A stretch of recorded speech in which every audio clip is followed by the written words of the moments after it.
যে continuing from the first video, that is primary salivary কীভাবে secretion হলো না, net influx of sodium chloride create হলো। সেই সোডিয়াম ক্লোরাইডের সঙ্গমে এসে কি করছে না, অ্যাসিনার সেলস থেকে আমাদের যে স্যালাইভারি যে প্রোডাকশন হয়েছে, সিনথেসাইজড হয়েছে, সেগুলো সিক্রিশনে হেল্প করলো। মনে রাখবে এই সময়টায় কিন্তু কোনো ওয়াটার অ্যাবজর্পশন হয় না, which draws water from the blood supply via the tight junction. Okay, not any kind of water is secreted in case of this portion. কেন? ওয়াটার সিক্রিশন হলে তো ডাইলিউট হয়ে যাবে, কিন্তু সেটা প্রাইমারি ফেজে তো হবে না, সেকেন্ড ফেজে হবে। কি হবে? এইবার এই যে সোডিয়াম অ্যান্ড ক্লোরাইড আয়ন যে সিক্রিশন হয়েছিল লিউমেনে, এক্সক্লুডিং ওয়াটার, ওয়াটার নয়, ওয়াটার কিন্তু ব্লাডে চলে গেছে, ওয়াটার ব্লাডে নিয়েছে। এবার প্রাইমারি সালাইভা কি করছে, modified in the duct system, এবার ডাক্টে চলে এলো, যে সালাইভাটা সিক্রিট হলো, কি করবে এবার সে একটু ডাইলিউট করতে চেষ্টা করবে নিজেকে। কিভাবে না, এই সোডিয়াম আর ক্লোরাইড যে সিক্রিশন হয়েছিল লিউমেনার সারফেসে, এটা কি করবে, আবার অ্যাসিনার সেলের দিকে আবার ফেরত চলে যাবে, উল্টো দিকে চলে যাবে। তাহলে কি হবে, সোডিয়াম ক্লোরাইডের কনসেন্ট্রেশন যত পড়বে, জিনিসটা কি হবে, প্রাইমারি সালাইভাটা এবার আস্তে আস্তে ডাইলিউট হতে থাকবে, and it will produce a hypotonic like secretion or hypotonic like fluid. এইটা হচ্ছে প্যারাসিম্প্যাথেটিক নার্ভাস সিস্টেমের কাজ বা ফাংশন। অন্যদিকে যখন আবার সিম্প্যাথেটিক নার্ভাস সিস্টেম, একই সাথে সিম্প্যাথেটিক নার্ভাস সিস্টেম কি করবে না, সাইক্লিক এএমপি, এটাও একটা সেকেন্ড মেসেঞ্জার, cyclic AMP এর মাধ্যমে, that is a second messenger that will help to activate certain proteins in order to secrete amylase. Okay, so sympathetic nervous system generally দেখা যায় যে amylase secretion এর জন্য it helps in amylase secretion. Okay, আচ্ছা, বোঝা গেল। তাহলে এবার আরেকটা গুরুত্বপূর্ণ বিষয় এখানে বলে রাখি, সেটা হচ্ছে sympathetic nervous system autonomic function অনুযায়ী ভ্যাসোকনস্ট্রিকশন হয়। ভ্যাসোকনস্ট্রিকশন মানে যেই সমস্ত ব্লাড ভেসেলগুলো আমাদের স্যালাইভারি গ্ল্যান্ডে সিক্রিশন হয়েছে বা প্রডিউসড, নট সিক্রিশন, যে সমস্ত ব্লাড ভেসেলগুলো স্যালাইভারি গ্ল্যান্ডকে ইনারভেট করে রয়েছে, তাদের মধ্যে ভ্যাসোকনস্ট্রিকশন হবে। তাহলে কি হবে, তাহলে একটু ঘন স্যালাইভা সিক্রিশনে হেল্প করবে। অন্যদিকে যখন প্যারাসিম্প্যাথেটিক নার্ভাস সিস্টেম আসছে, মানে কোলিনার্জিক নার্ভ আসছে, ওরা কি করবে, জেনারেলি দেখা যায় ভ্যাসোডায়ালেশন হয়, তাতে কি হয়, ইজি স্যালাইভা সিক্রিশনে হেল্প করে, একটু ডাইলিউট কন্ডিশনে। সেটাকে কিন্তু এই মডিফিকেশন বা ইনিশিয়াল স্টেজের সাথে মেলাবে না। যখন স্যালাইভা সিক্রিশন হয় তখন প্রথমে প্যারাসিম্প্যাথেটিক নার্ভাস সিস্টেম কি করে না, প্রাইমারি ফেজ অফ স্যালাইভা সিক্রিশনে হেল্প করে। কিভাবে? Through influx of chloride and sodium channel, মানে এই ডায়াগ্রামটা, through influx of sodium and chloride channel.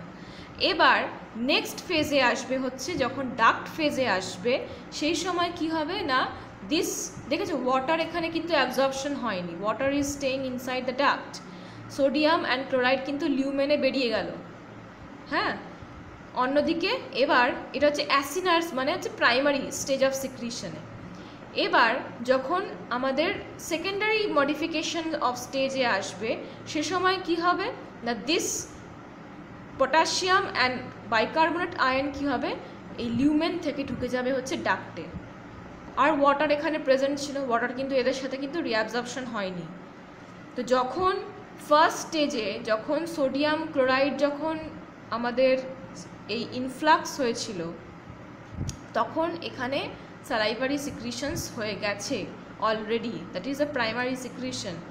Second ফেজে যখন সোডিয়াম ক্লোরাইড যখন রিঅ্যাবজর্পশন হলো, মানে এখান থেকে বেরিয়ে গেল, তখন কি হবে, এখানের যে ওয়াটার প্রেজেন্ট ছিল অ্যান্ড পটাশিয়াম অ্যান্ড বাইকার্বনেট আয়নে কি হবে, সেগুলো এবার আস্তে আস্তে রিঅ্যাবজর্পশন হবে। সেই রিঅ্যাবজর্পশন হয়ে এই ডাক্টের মধ্যে যে স্যালাইভা প্রোডাকশন হয়েছে সেটা আস্তে আস্তে কী হবে, ডাইলিউটেড হবে, and it will flow out from the duct. বোঝা গেল আশা করি। নেক্সট দেখি saliva production, I mean composition. তো এখানে ওয়াটার থাকে অলমোস্ট 99.5%। কেন ওয়াটার থাকবে?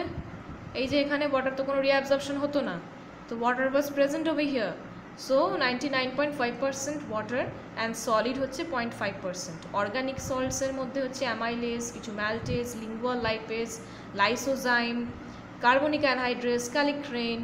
অন্যদিকে কিছু অর্গানিক আদার সাবস্টেন্সেসের মধ্যে হচ্ছে যেমন প্রোটিনস থাকবে, মিউসিন থাকবে, নন প্রোটিন নাইট্রোজেন্সের মধ্যে কিছু ইউরিক অ্যাসিড থাকতে পারে, ক্রিয়েটিনিন থাকতে পারে, এগুলো খুব নমিনাল অ্যামাউন্ট। ইনঅর্গানিক সাবস্টেন্সেসের মধ্যে কি থাকতে পারে, যেমন সোডিয়াম, পটাশিয়াম, ওদিকে bicarbonate, bromide, chloride et cetera, and few carbon dioxide, not in the form of gaseous form but in the form of carbonic acid form, and few nitrogens should be present. আচ্ছা, এবার একটা একটা করে enzyme দেখি। Amylase, amylase কি করে? Amylase is a famous digestive enzyme that helps the starch to convert into amylo, it breaks the hydrolyzes the alpha bonds of the starches. And what are those enzymes present in here? They are the amylase and amylopectin. Next আসছে কি, lactoferrin. This is an iron binding protein. এটা কি করে, কিছু bacterial প্রোটিয়েজকে digest করতে help করে। শুধু ল্যাক্টোফেরিনই নয়, হিস্টেটিনসও তাই, কিছু স্মল পোটেন্ট, এক একটা ধরনের এক একটা স্ট্রেন অফ ব্যাকটেরিয়া। এটা হচ্ছে ইকোলাই যদি ব্যাকটেরিয়া মাইক্রো অর্গানিজম হয়ে থাকে, কারণ we are all surrounded by micro organisms, তাই না? কে কোথায় ভাইরাস, ব্যাকটেরিয়া কোথায় ঘুরে বেড়াচ্ছে কিচ্ছু বলতে পারছি না। আমাদের শরীরের রেজিস্ট্যান্স পাওয়ার অনুযায়ী আমরা প্রত্যেকটা ব্যাকটেরিয়াকে আমরা ডিফেন্ড করতে থাকি। তো ইট ক্যান বি এনিথিং, যে কোনো ডেডলি প্যাথোজেন হতেই পারে। তুমি শুধু অ্যাটাক্ট হও না কেন, কারণ তোমার ইমিউনিটি অনুযায়ী তুমি সেখান থেকে বেঁচে ফিরে আসছো। ওকে, তো ল্যাক্টোফেরিন, অন্যদিকে হিস্টেটিনস, অন্যদিকে সাইটোটিনস, এই সমস্ত এনজাইমগুলো হচ্ছে কাইন্ড অফ প্রোটিয়েজ এনজাইম, যেগুলো ব্যাকটেরিয়াল কিছু স্পেসিফিক ব্যাকটেরিয়াল স্ট্রেন অনুযায়ী তাদের প্রোটিয়েজকে ডাইজেস্ট করতে হেল্প করে, মানে অ্যান্টিব্যাকটেরিয়াল প্রপার্টি বলতে পারো। লিঙ্গুয়াল লাইপেজ কি করবে? This helps in the first phase of fat digestion. Statherins, it helps in the saturation of, মানে মানে ডেন্টাল জেনারেলি স্যালাইভা। আরেকটা কথা বলে রাখি, ভুলে গেছি বলতে, সেটা হচ্ছে যে saliva also helps in maintenance of the dental health. তো সেখানে কিছু ক্যালসিয়াম ফসফেট ক্রিস্টালস অতিরিক্ত যেন না জমে, আবার it also helps in the enamel protection of your teeth। তাতে কি হবে, ডেন্টাল হেলথ আমাদের মেনটেন থাকবে। সেটা কি করছে না, এই স্ট্যাথেরিনস হেল্পস ইন দ্যাট।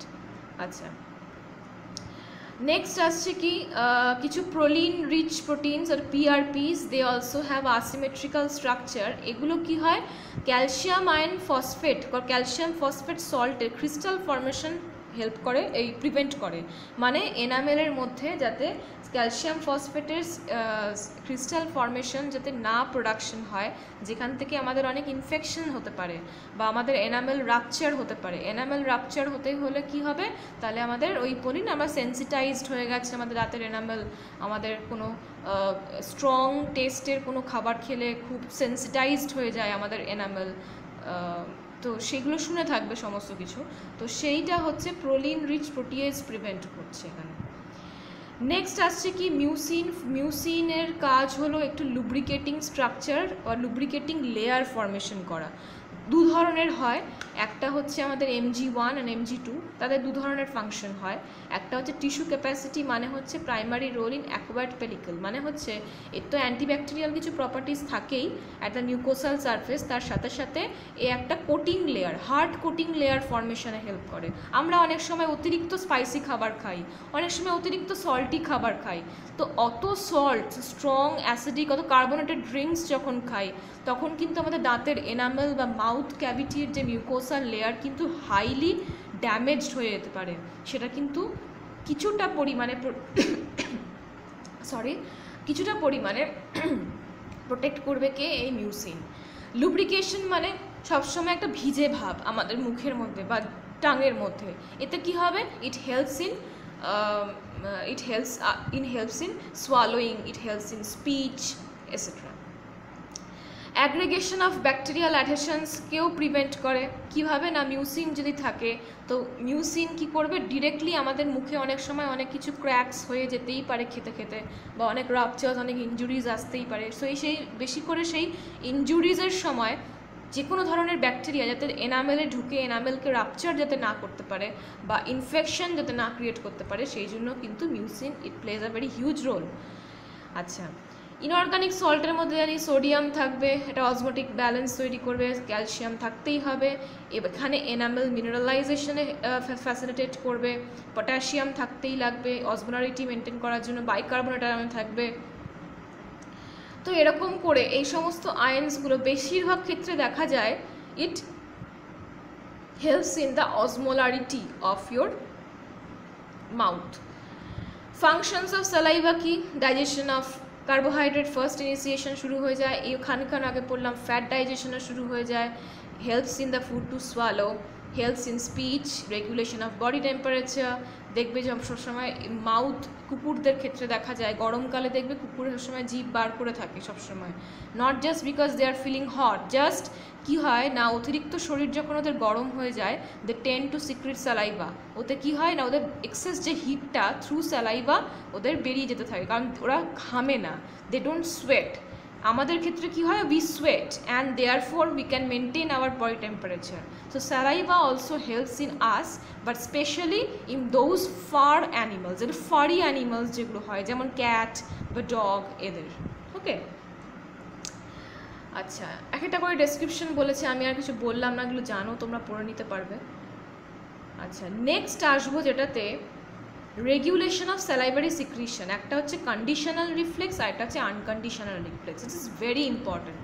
কীভাবে না, আনকন্ডিশনাল রিফ্লেক্স হচ্ছে এটাই, আমি যদি এখন ধরো এই সিচুয়েশন যখন নর্মালাইজড হবে, তোমার সামনে যদি আমি এখন একটা প্ল্যাটার অফ বিরিয়ানি এনে রাখি, তোমার খেতে হবে না, ওই গন্ধটা শুকেই তোমার স্যালাইভা সিক্রিশন শুরু হয়ে যাবে। তো that is called as an unconditional reflex, কেউ তোমায় শিখিয়ে দেয়নি। ইউ টেক দ্য স্মেল, অথবা তুমি ভাবছো আহা কাটলেট আসছে, oh my God it's biryani. So this kind of psychic thinking will help you in the secretion of your saliva. আর কন্ডিশনড মানে এবার যখন বিরিয়ানি বা চিকেন কাবাব মুখে নিলে আর ধরে রাখতে পারবে না, অ্যান্ড সেই সময় কিন্তু your mouth is full of water. Even আমারও বলতে বলতে my mouth is also full of water. Anyway, so these are the difference between the conditional and unconditional reflex. এখানে বুঝতে পারবে যে what is the substance is playing in mouth. দুটোর ক্ষেত্রেই যে রিফ্লেক্স অ্যাকশনগুলো কাজ করছে প্রত্যেকটাই কিন্তু controlled by parasympathetic as well as sympathetic nervous system. Okay, condition মানে হচ্ছে দেখো এখানে বলেছে ear and eye, when you are seeing that oh this is a biryani that is kept in front of me and you feel like hungry, এই salivary secretion আজকে যেটা বললাম সেটার সাথে কিন্তু গ্যাস্ট্রিক অ্যাসিড সিক্রিশনের একটা খুব ঘনিষ্ঠ সম্পর্ক রয়েছে, যেটা নেক্সট স্লাইডে বা নেক্সট ভিডিওতে আবার জানবো। Till then good bye.